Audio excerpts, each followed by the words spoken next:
ಆಟನ ನಾವೇ ಗೆಲ್ಲದ್ ಬಿಡ್ಪಪ್ಪ. ಹೌದು ಮಗಳೇ. ಮೋಸ ಮಾಡಿದ್ರೆ ಈ ಆಟನೂ ಗೆಲ್ಬೋದು, ಎಲ್ಲ ಆಟನೂ ಗೆಲ್ಬೋದು. ಶಶಿ ಮಾಮ. ಓ ಕೇರಮ್ ತುಂಬ ಜೋರಾಗಿ ನಡೀತಾ ಇದೆ.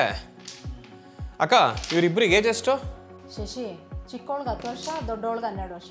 ಇಬ್ಬರು ಮಕ್ಳಿಗೂ HPV ವ್ಯಾಕ್ಸಿನ್ ಹಾಕ್ಸಿಲ್ವಾ? HPV ವ್ಯಾಕ್ಸಿನಾ ಅಂದರೆ ಕೋವಿಡ್ ಅಥವಾ ಪೋಲಿಯೋ ಹಾಕ್ಸ್ತೀವಲ್ಲ ಅದಾ? ಓ ಅದಲ್ಲ ಅಣ್ಣ. HPV ಅಂದರೆ ಹ್ಯೂಮನ್ ಪ್ಯಾಪಿಲೋವಾ ವೈರಸ್ ವ್ಯಾಕ್ಸಿನ್ ಅಂತ.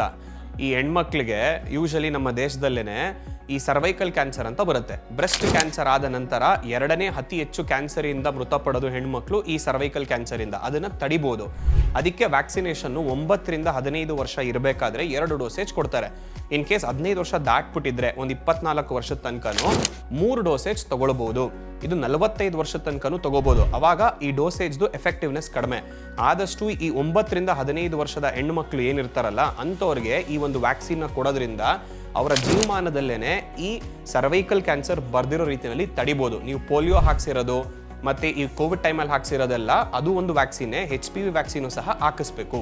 ಪಪ್ಪ ಕೊರೋನಾ ಟೈಮಲ್ಲೂ ಇಂಜೆಕ್ಷನ್ ತಗೊಂಡು ಸ್ವಲ್ಪ ಜನಕ್ಕೆ ಸೈಡ್ ಎಫೆಕ್ಟ್ಸ್ ಆಯ್ತಲ್ಲ, ಈ ಇಂಜೆಕ್ಷನಲ್ಲೂ ಆಗುತ್ತಾ?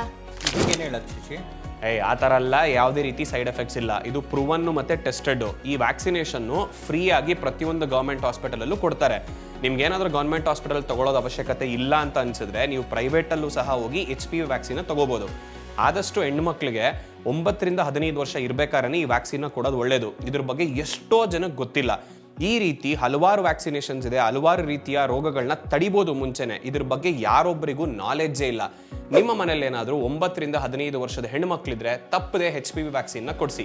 ಅಕಸ್ಮಾತ್ 15ಕ್ಕಿಂತ ಜಾಸ್ತಿ ಇದ್ರೂ ಸಹ 25 ವರ್ಷದ ತನಕನೂ 3 ಡೋಸೇಜ್ ತಗೋಬೇಕಾಗತ್ತೆ.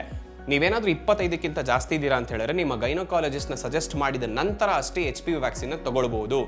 ಈ ಸರ್ವೈಕಲ್ ಕ್ಯಾನ್ಸರ್ ಅನ್ನೋದನ್ನ ತಡಿಬೋದು ನೀವು ಮುಂಚೆನೆ ವ್ಯಾಕ್ಸಿನ್ನ ತಗೊಳ್ಳೋದ್ರಿಂದ.